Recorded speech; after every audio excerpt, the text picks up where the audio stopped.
अहमक्तदा मयाबु तराम ओक्सरी video से ममांग थागतचखिबा अदुगुंबा सती खोंनांग अरोइब Serug अदु ngasi asi थागतचबनी लोइनना यंगबिरिबु ख्वाइ पुनुमपु channel असना राम ओक्सरी हाइदना हाइजरी ममांगी वारी अदुदा थमजखिबा अदु पदम सिंह हाइबदी कन्यागी मपुरोइब अदु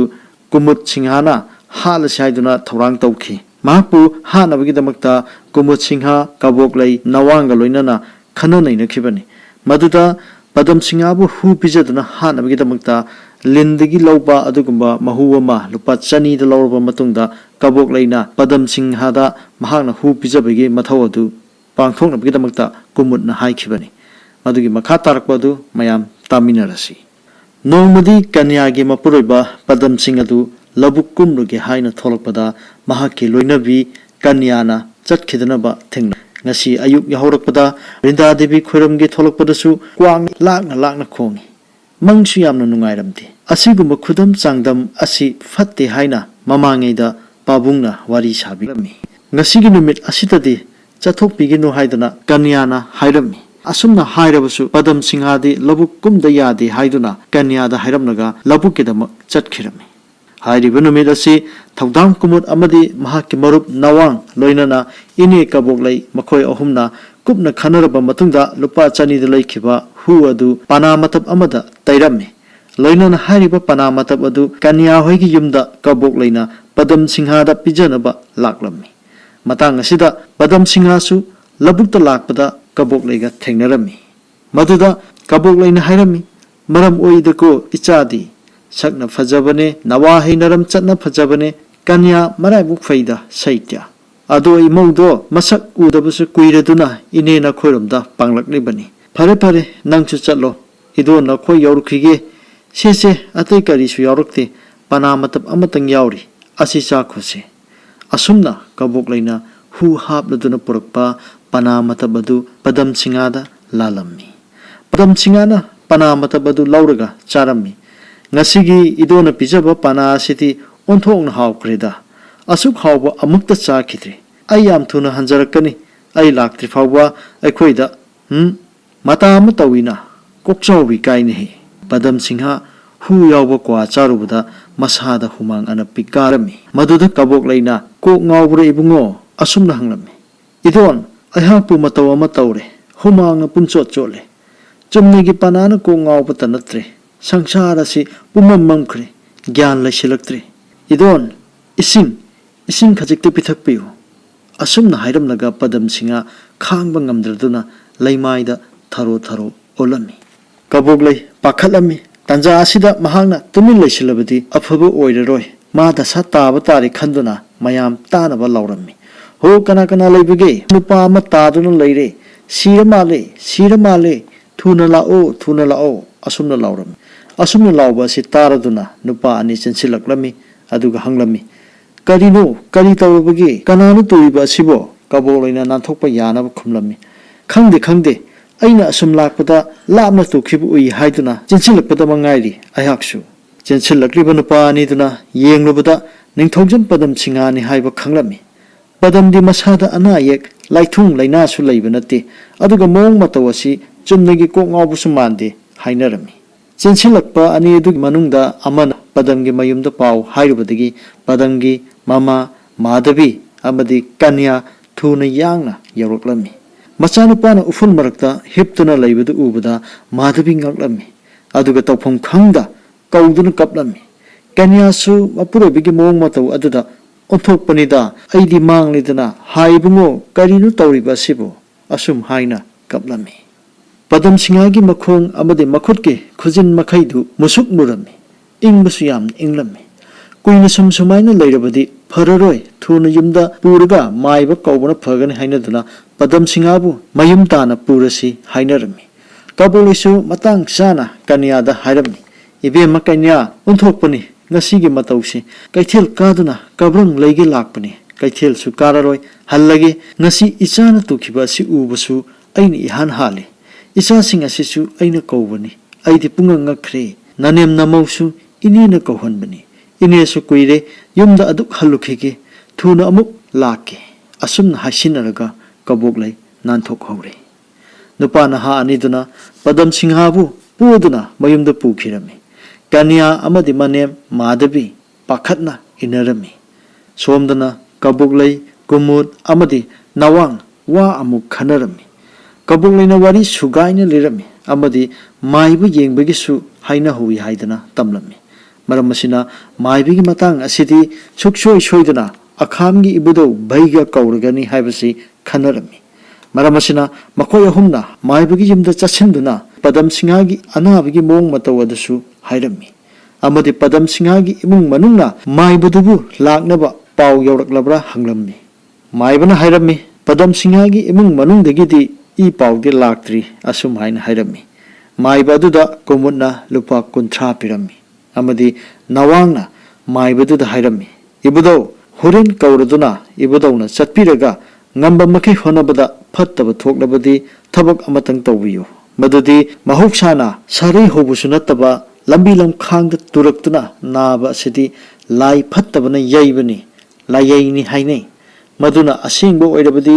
ꯅꯥꯔꯤꯕ ꯃꯤ ꯑꯗꯨꯅ ꯅꯨꯄꯥ ꯑꯣꯏꯔꯒꯅ ꯃꯍꯥꯛꯀꯤ ꯅꯨꯄꯤꯅ ꯅꯨꯄꯤ ꯑꯣꯏꯔꯒꯅ ꯃꯍꯥꯛꯀꯤ ꯅꯨꯄꯥꯅ ꯑꯉꯥꯡ ꯑꯣꯏꯔꯒꯅ ꯃꯃꯥ ꯅꯠꯇ꯭ꯔꯒꯅ ꯃꯄꯥꯅ ꯃꯤꯆꯤꯛ ꯃꯤꯔꯥꯎꯈꯣꯜ ꯇꯥꯗ꯭ꯔꯕ ꯑꯍꯤꯡ ꯑꯃꯗ ꯆꯠꯇꯨꯅ ꯍꯤꯌꯥꯡꯊꯥꯡ ꯂꯥꯏꯔꯦꯝꯕꯤꯒꯤ ꯍꯤꯌꯥꯡꯊꯥꯡ ꯆꯤꯡꯊꯛꯇ ꯍꯧꯕ ꯅꯣꯡꯅꯥꯡ ꯀꯣꯔꯤ ꯃꯅꯥ 8 ꯑꯆꯠꯄ ꯃꯤ ꯑꯗꯨꯅ ꯁꯣꯔ ꯍꯣꯟꯗꯨꯅ ꯍꯦꯛꯂꯗꯨꯅ ꯄꯨꯔꯛꯄ ꯉꯝꯂꯕꯗꯤ ꯃꯗꯨꯅ ꯑꯃꯨꯛ ꯁꯨꯔꯒ ꯃꯍꯤ ꯂꯧꯗꯨꯅ ꯑꯅꯥꯕ ꯑꯗꯨꯒꯤ ꯃꯃꯤꯠ ꯃꯅꯥ ꯃꯌꯥꯗ ꯃꯍꯤ ꯑꯗꯨ ꯈꯔ ꯍꯥꯞ ꯃꯁꯥꯗ ꯈꯔ ꯇꯩ ꯇꯧꯔꯒ ꯑꯅꯥꯕ ꯂꯥꯏ ꯀꯣꯛꯏ ꯃꯤꯔꯣꯜ ꯇꯥꯏ ꯑꯁꯨꯝꯅ ꯍꯥꯏꯅꯩ ꯑꯃꯗꯤ ꯃꯁꯤ ꯒꯨꯔꯨ ꯄꯨꯔꯥꯟꯗ ꯌꯥꯝꯅ ꯀꯨꯞꯅꯁꯨ ꯌꯥꯎꯏ ꯑꯁꯨꯝ ꯍꯥꯏꯗꯨꯅ ꯀꯨꯃꯨꯗꯀꯤ ꯃꯔꯨꯞ ꯅꯋꯥꯡꯅ ꯃꯥꯏꯕꯗ ꯑꯔꯥꯟꯕ ꯋꯥꯐꯝ ꯀꯌꯥ ꯍꯥꯏꯖꯤꯜꯂꯝꯃꯤ ꯃꯥꯏꯕꯗꯨꯁꯨ ꯁꯦꯜ ꯆꯥꯎꯅꯒ ꯄꯤꯔꯛꯄ ꯑꯗꯨꯗ ꯍꯔꯥꯎꯔꯗꯨꯅ ꯍꯥꯏꯔꯝꯃꯤ ꯏꯕꯨꯡꯉꯣ ꯅꯣꯏꯅ ꯍꯥꯏꯔꯤꯕ ꯂꯥꯏ ꯐꯠꯇꯕ ꯌꯩꯕ ꯍꯥꯏꯕ ꯂꯩꯅꯥ ꯑꯁꯤ ꯏꯄꯨꯈꯣꯏꯁꯨ ꯇꯥꯔꯦ ꯈꯪꯖꯩ ꯑꯗꯨꯒ ꯍꯧꯖꯤꯛ ꯍꯥꯏꯈꯤꯕ ꯍꯤꯌꯥꯡꯊꯥꯡ ꯆꯤꯡꯊꯛꯇ ꯍꯧꯕ ꯅꯣꯡꯅꯥꯡ ꯀꯣꯔꯤ ꯃꯅꯥ ꯍꯦꯛꯇꯨꯅ ꯍꯤꯗꯥꯛ ꯇꯧꯕ ꯍꯥꯏꯕꯁꯤꯃꯗꯤ ꯏꯄꯨꯍꯣꯏꯗꯤ ꯈꯪꯖꯗ꯭ꯔꯤ ꯁꯣꯏꯗꯅꯕꯨ ꯐꯒꯗ꯭ꯔꯅꯦ ꯁꯣꯏꯔꯣꯏ ꯏꯄꯨ ꯑꯁꯨꯝꯅ ꯈꯨꯝꯂꯝꯃꯤ ꯃꯗꯨꯗ ꯃꯥꯏꯕꯅ ꯃꯗꯨ ꯌꯧꯔꯕꯗꯤ ꯆꯨꯝꯂꯝꯂꯒꯅꯤ ꯏꯄꯨꯅ ꯈꯪꯗꯕ ꯑꯣꯏꯔꯝꯂꯅꯤ ꯏꯄꯨ ꯍꯥꯏꯒꯦ ꯁꯩꯇ ꯍꯥꯏꯒꯦ ꯑꯁꯨꯛ ꯅꯨꯡꯉꯥꯏꯔꯕ ꯑꯁꯤꯗꯕꯨ ꯑꯁꯨꯝꯅ ꯃꯥꯏꯕꯗ ꯑꯔꯥꯟꯕ ꯋꯥꯐꯝ ꯀꯌꯥ ꯍꯥꯏꯖꯤꯜꯂꯒ ꯑꯍꯤꯡ ꯑꯊꯦꯡꯕꯗ ꯀꯟꯌꯥ ꯃꯊꯟꯇ ꯍꯤꯗꯥꯛ ꯃꯅꯥ ꯍꯦꯛꯄ ꯊꯣꯛꯍꯜꯂꯛꯂꯒ ꯀꯟꯌꯥꯕꯨ ꯐꯥꯕ ꯌꯥꯅꯕ ꯀꯨꯃꯨꯗ ꯅꯋꯥꯡ ꯑꯃꯗꯤ ꯀꯕꯣꯛꯂꯩ ꯑꯍꯨꯝꯅ ꯁꯤꯜꯂꯝꯃꯤ ꯑꯁꯨꯝꯅ ꯃꯈꯣꯏ ꯑꯍꯨꯝ ꯆꯠꯈ꯭ꯔꯕ ꯃꯇꯨꯡ ꯄꯗꯝ ꯁꯤꯡꯍꯥꯒꯤ ꯃꯃꯥ ꯃꯥꯙꯕꯤꯅ ꯃꯆꯥꯒꯤ ꯊꯋꯥꯏ ꯀꯟꯕꯤꯅꯕ ꯃꯥꯏꯕ ꯍꯥꯏꯕ ꯆꯦꯜꯂꯛꯂꯝꯃꯤ ꯑꯁꯨꯝꯅ ꯃꯃꯥꯅ ꯀꯧꯕ ꯂꯥꯛꯄꯗ ꯍꯥꯟꯅꯗꯒꯤ ꯋꯥꯔꯤ ꯈꯪꯗꯨꯅ ꯏꯃꯨꯡꯒꯤ ꯃꯤꯅ ꯀꯧꯕ ꯂꯥꯛꯄ ꯉꯥꯏꯔꯝꯕ ꯃꯥꯏꯕ ꯑꯗꯨꯅ ꯍꯥꯏꯔꯝꯃꯤ ꯁꯪꯁꯥꯔꯒꯤ ꯍꯧꯅꯕꯤꯅꯤ ꯋꯥꯔꯨꯒꯅꯨ ꯏꯕꯦꯝꯃ ꯈꯨꯔꯥ ꯂꯥꯛꯂꯒꯦ ꯅꯪ ꯆꯠꯂꯝꯂꯣ ꯅꯨꯄꯤꯅ ꯃꯥꯏꯕ ꯀꯧꯕꯁꯦ ꯂꯣꯏꯅꯗꯨꯅ ꯆꯠꯍꯩꯗꯦ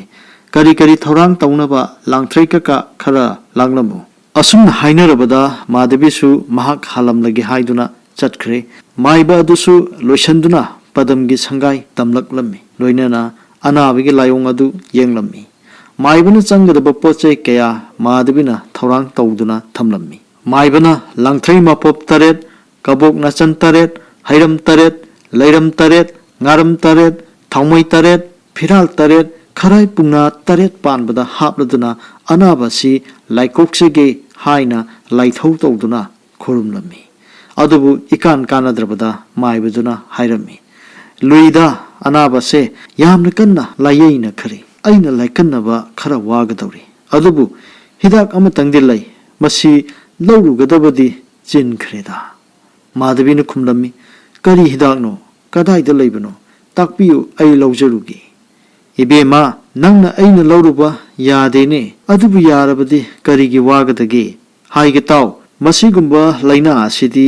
ꯅꯥꯔꯤꯕ ꯃꯤ ꯑꯗꯨꯅ ꯅꯨꯄꯥ ꯑꯣꯏꯔꯒꯅ ꯃꯇꯨꯅ ꯅꯨꯄꯤ ꯑꯣꯏꯔꯒꯅ ꯃꯋꯥꯅ ꯑꯍꯤꯡ ꯅꯣꯡꯌꯥꯏꯗ ꯆꯠꯇꯨꯅ ꯍꯤꯌꯥꯡꯊꯥꯡ ꯆꯤꯡꯊꯛꯇ ꯍꯧꯕ ꯅꯣꯡꯅꯥꯡ ꯀꯣꯔꯤ ꯄꯥꯝꯕꯤꯗꯒꯤ ꯃꯅꯥ 8 ꯆꯠꯂꯤꯕ ꯃꯤ ꯑꯗꯨꯅ ꯅꯨꯡꯁꯥ ꯁꯣꯔ ꯍꯣꯟꯗꯨꯅ ꯍꯦꯛꯂꯨꯔꯒ ꯃꯗꯨꯕꯨ ꯁꯨꯗꯨꯅ ꯃꯍꯤ ꯑꯗꯨ ꯅꯤꯡꯊꯤꯅ ꯂꯧꯔꯒ ꯃꯍꯤ ꯑꯗꯨꯅ ꯑꯅꯥꯕ ꯑꯗꯨꯒꯤ ꯍꯛꯆꯥꯡꯒꯤ ꯊꯣꯡ 9ꯗ ꯍꯥꯞꯀꯅꯤ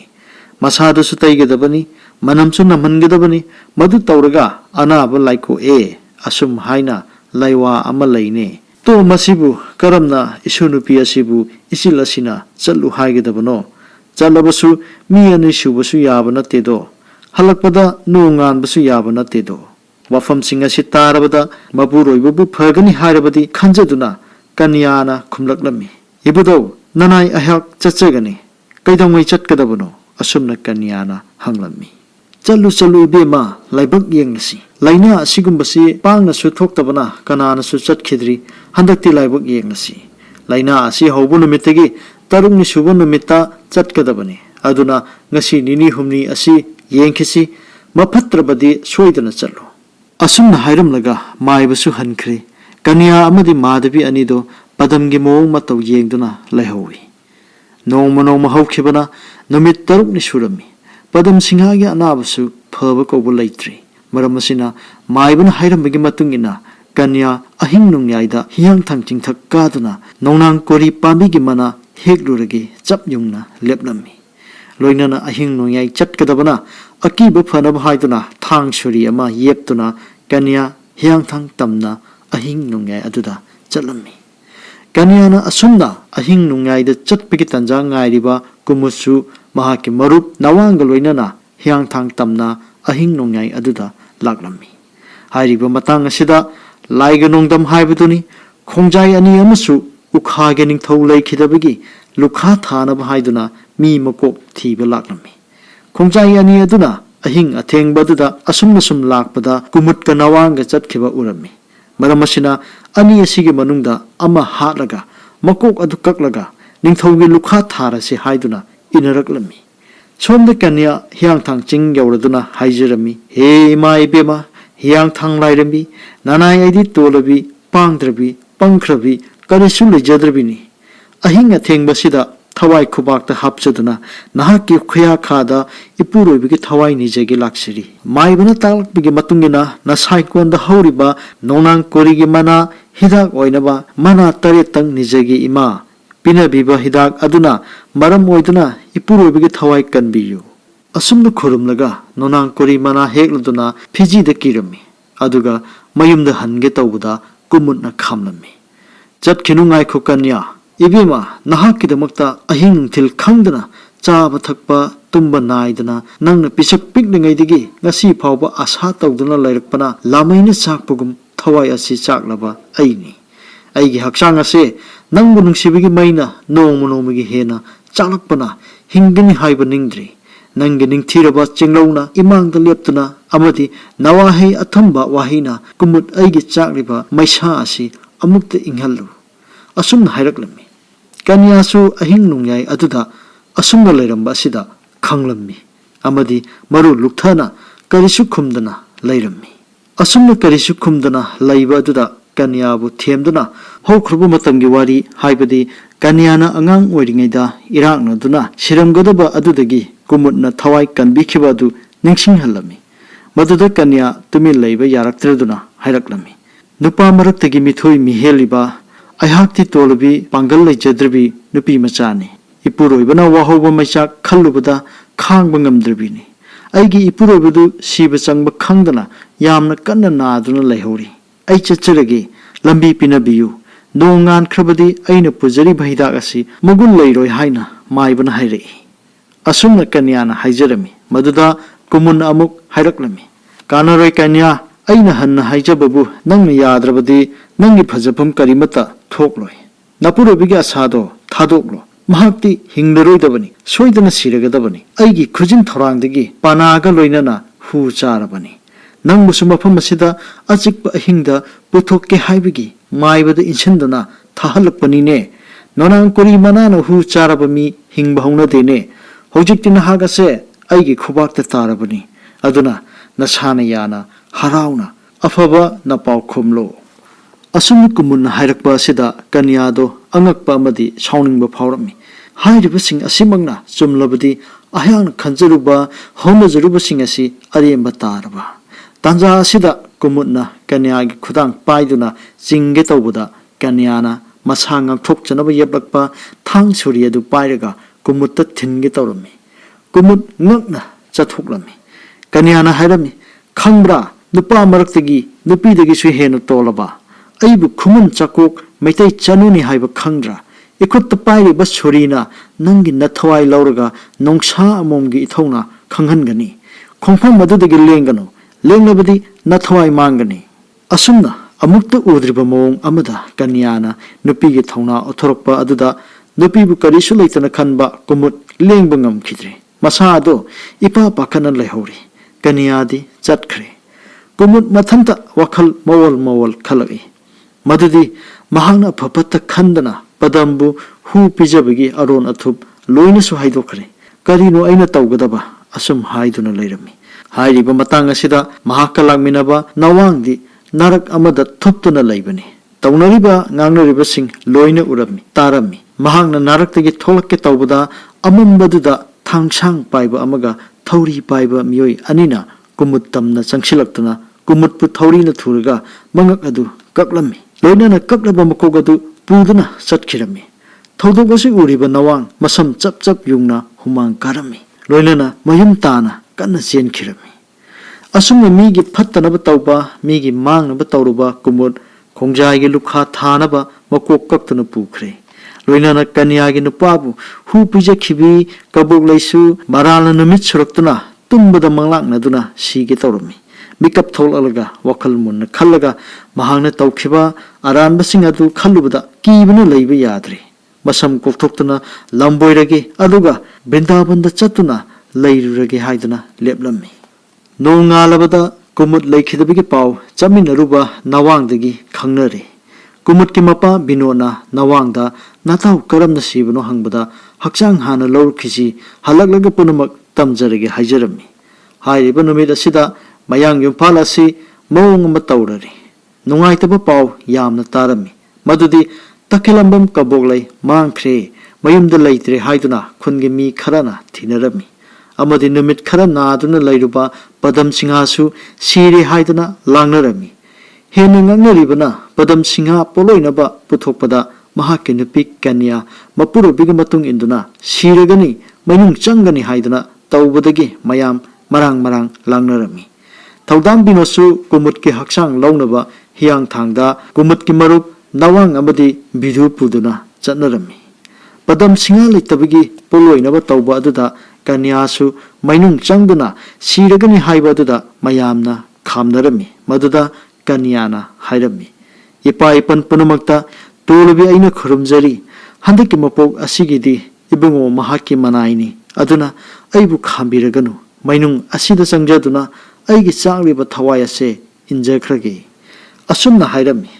ꯑꯁꯨꯝꯅ ꯀꯟꯌꯥ ꯆꯞ ꯌꯨꯡꯅ ꯂꯦꯞꯈꯤꯕ ꯑꯁꯤꯗ ꯄꯣꯠꯂꯣꯏꯕ ꯌꯥꯎꯔꯤꯕ ꯑꯍꯜꯁꯤꯡ ꯈꯟꯅꯔꯝꯃꯤ ꯑꯃꯗꯤ ꯍꯥꯏꯔꯛꯂꯝꯃꯤ ꯏꯕꯦꯝꯃ ꯂꯩꯕꯥꯛ ꯅꯤꯡꯊꯧ ꯄꯥꯜꯂꯤ ꯅꯍꯥꯛꯅ ꯃꯅꯨꯡ ꯆꯪꯕꯗ ꯑꯁꯨꯝ ꯌꯦꯡꯗꯨꯅ ꯂꯩꯔꯕꯗꯤ ꯏꯄꯟ ꯍꯣꯏꯗꯤ ꯇꯨꯡꯗ ꯃꯩꯁꯥ ꯂꯥꯡꯕ ꯇꯥꯔꯤ ꯇꯧꯒꯅꯨ ꯌꯨꯝꯗ ꯍꯜꯂꯣ ꯅꯪꯅ ꯑꯁꯨꯝ ꯂꯩꯗꯨꯅ ꯄꯣꯠꯂꯣꯏꯕ ꯑꯁꯤ ꯊꯤꯜꯂꯕꯗꯤ ꯑꯁꯨꯛ ꯌꯥꯝꯕ ꯃꯤꯌꯥꯝ ꯑꯁꯤ ꯋꯥꯅꯔꯒꯅꯤ ꯆꯠꯂꯣ ꯊꯨꯅ ꯂꯣꯏꯅꯕ ꯇꯧꯁꯤ ꯑꯩꯈꯣꯏ ꯄꯨꯝꯅꯃꯛ ꯑꯆꯪꯕ ꯃꯤ ꯃꯩ ꯊꯥꯔꯦ ꯍꯥꯏꯗꯨꯅ ꯅꯤꯡꯊꯧꯒꯤ ꯗꯟꯗꯤ ꯐꯪꯂꯒꯅꯤ ꯀꯟꯌꯥ ꯃꯌꯥꯝꯅ ꯍꯥꯏꯕꯗ ꯌꯥꯗ꯭ꯔꯦ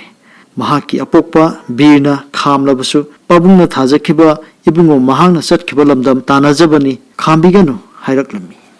ꯑꯁꯨꯝꯅ ꯀꯟꯌꯥꯅ ꯌꯥꯗ꯭ꯔꯕꯗ ꯃꯌꯥꯝꯁꯨ ꯎꯄꯥꯏ ꯂꯩꯇ꯭ꯔꯦ ꯑꯗꯨꯅ ꯃꯩ ꯊꯥꯒꯠꯄ ꯌꯥꯗ꯭ꯔꯤ ꯃꯌꯥꯝ ꯄꯨꯝꯅꯃꯛ ꯀꯣꯅꯨꯡ ꯀꯥꯗꯨꯅ ꯅꯤꯡꯊꯧꯗ ꯍꯪꯒꯠꯂꯨꯔꯁꯤ ꯍꯥꯏꯗꯨꯅ ꯅꯤꯡꯊꯧ ꯃꯅꯥꯛꯇ ꯀꯟꯌꯥꯕꯨ ꯄꯨꯔꯒ ꯂꯥꯛꯂꯝꯃꯤ ꯄ꯭ꯔꯖꯥ ꯃꯌꯥꯝꯅ ꯅꯤꯡꯊꯧꯒꯤ ꯃꯐꯝꯗ ꯂꯥꯛꯄ ꯑꯗꯨꯗ ꯅꯤꯡꯊꯧꯅ ꯍꯥꯏꯔꯛꯂꯝꯃꯤ ꯑꯩꯒꯤ ꯅꯨꯡꯁꯤꯔꯕ ꯃꯌꯥꯡ ꯌꯨꯝꯐꯥꯜꯒꯤ ꯄ꯭ꯔꯖꯥ ꯈꯤꯕꯨꯛꯅ ꯉꯁꯤ ꯑꯩꯒꯤ ꯏꯃꯥꯡꯗ ꯂꯥꯛꯄꯕꯨ ꯀꯔꯝꯕ ꯊꯕꯛ ꯂꯩꯕꯒꯦ ꯀꯔꯤ ꯍꯥꯏꯅꯤꯡꯕ ꯂꯩꯕꯒꯦ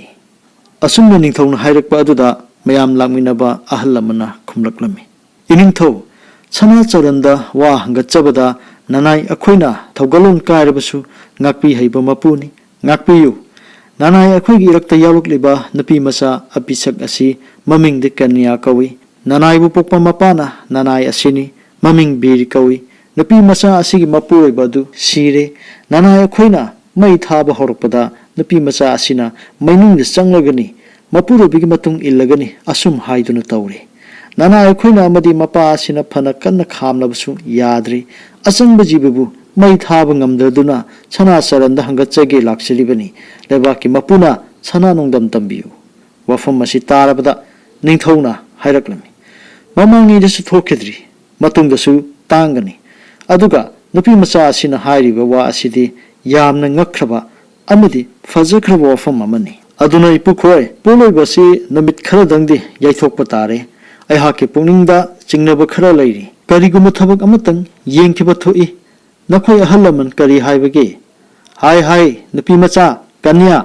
पुलोई बसिद नंगबु पोंगमदन पोकलब जीवनी पामुई तौगनु अइगे प्रजा मी सिंदगी नंगु बमी अमा सीखिबा हाइबा सिसु निंगथौ अइगे अमांगबनी प्रजादगी मिसिंग हंदगदौरिबा थबकनी अइहाके पुंगनिंग नुंगाइतनबा थबक असि नंग निंगुरगनु हाना नंगना निंगलइबदो अइहाके मा येंगदुना थादोकलो नंगना तौरकलिबा थबक असि निंगथौ अइना हाइबा इंदुना थादोकलबदि नपुरुबिगी सरदा कर्म चाउन तौबिगनी नंगना सीद्रि फावबा चाजनबा लौ परि मंगासु पीगनी करी हाइबगे निंगथौबी वाफम असि तारगा कन्याना हाइरकलमी श्रीयुत सनाचरंदा कृपा तौबियो इपुरोबिगी मतुंग इंजगी हाइना नाना अइना निंगजरिबा पुनिंग असितदी थुंगहनबियो असुम कन्यागी अहोंग नाइदबा मवोंग मतौदा निंगथौना वखल तौरमी लुख्रेदा तौगदरिबा थबक असे अइना ngambani हाइदुना थिंगदुना खामहौरगा अइबु तुंगदा मीना थिहौगद्रा अदुगा हेक्ता मई थारो हाइदोख्रगा मैसा चाक्सिलक्लबदा मैना खांबा ngamद्रदुना सिरुम नारुम मैनुंगदगी नुपी मचा आसिना चोंगथोरक्लबदी अइबु बुद्धि लेथबा तादुना तोक्लगद्रा असुमना निंगथौ अदु खलम्मी खनबा याबा खल्लबा मतुंगदा हाइरक्लम्मी अइगे नुंगसिरिबा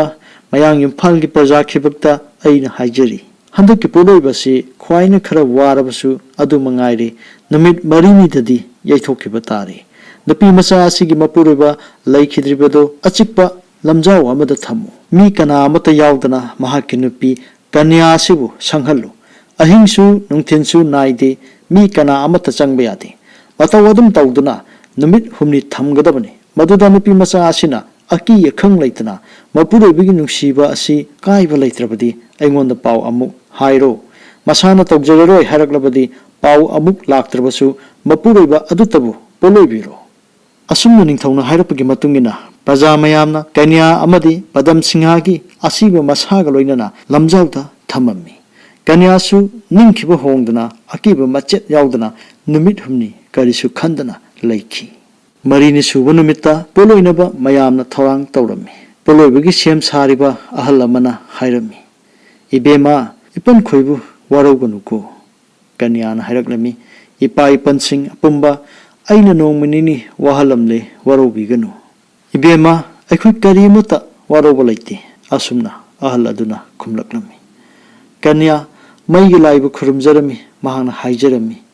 नानाई तोलबी अइगी पाप चेलब हक्सांग असे नफमदा कचरी Nanai अइदी करिसु खंगद्रबी Pangan सोलबी नुपी मचानी Nanai अइगी इपुरोइबना चटखिबा ngasi marini suri phangna ba tanajagi ningjariba nanai aini ibungo nahangna kuina lana birabadi nanai aibu ngaibada tolaba nanai ipuroibu waram lagani khanjabada waribi nanai aihakni ipa ipan singdasu haijari aina khurumjari aigidamak ipa ipan singna karimata khanbigenu ha ibungo numit marini kolhoribi nanai aibu ngaibiramkhu asumna hairaga kainya mainungda chongsinkhri थौदोकसिंग असि थोलबा मतुंगदा थौदाम बिनोद कैरुंगबना हाइजरमी तौजब कर्मगी फल फंगले नमजब मही Yale इचाना तौबना इचाना फंगबा मीगी मचाना तौबना मीगी मचाना फंगबा नुंगाइबिगी पंदोम लोमले अफब मचा पोकपना बीना सीदबु उपाल ओइबा मचाना पिकलिंगैदा वारक्तबना बिनोद अइगी इराइबक्ता काली तैबा नुंगाइरे पुंगलिंग करिसु खलुगनु करिसु वारगनु मयांग इम्फालदा लैरिबा जीव पुनमक ताहोरो कन्या कौबी सतीना अमर खुबम तानखिबा फत्रबा कुमुटना खोंजाई लुखा थानखिबा अइना तसेंग खंगले कन्या कौबी महाका मानबी सतीदी ममांगदसु तुंगदसु लैररोय थागतपेगी लोइररोयदबा नंगी नगोनी अइदी होजिकि मतम मसिदा नंगोंदा करिसु लैजद्री पुरकलिबा खोंनांग असितंग नंगी मंगदा थारमलगे असुमना हाइरगा कुमुट की मपा थौदाम बिनोना कन्या के मुंगफमदा खोंनांग अमा थारम्मी असुमना कन्या के मुंगफमदा थौदाम बिनोद करुंगबना थारम्बा खोंनांग अदुबु सती खोंनांग हाइना खंगनदुना लाखी ngasimak hairibu खोंनांग asi mayang imphal torel torbanda ingna chikna hokhiba wari adubu liraduna mathanta howduna leiri अदुबु लाइबक थिबदी चाही चहुमुक सुरबा हौखिबो पुवारिगी वारी अमगा सागोन अदुना लैरिबा खोंनांग पांबी असि लांगा के माइकेदिगी मियेंग इचंग चंगदना लैहौरी ngasiगी मिरोना खोंनांग पांबी असि सती खोंनांगनी खंगनरबसु hayeng khonang asi tukiba mangkiba matam adudadi chati khonang asi karino khangnaraktabasu yai maram asina mapuroibabu ningjabi thongna phabi maringje laibi meitai nupi amagi magun kaya taaduna lairiba khonang pambi asi ngak senba tangai phade asumna sati khonanggi wari asi matang swaida loisinjagi haiduna mayamda haijeri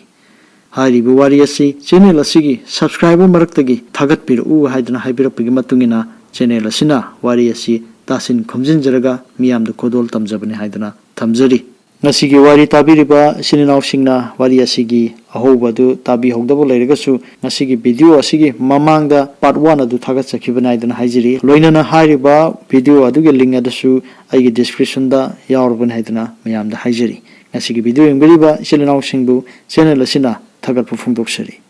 kanglaifa imana yaifare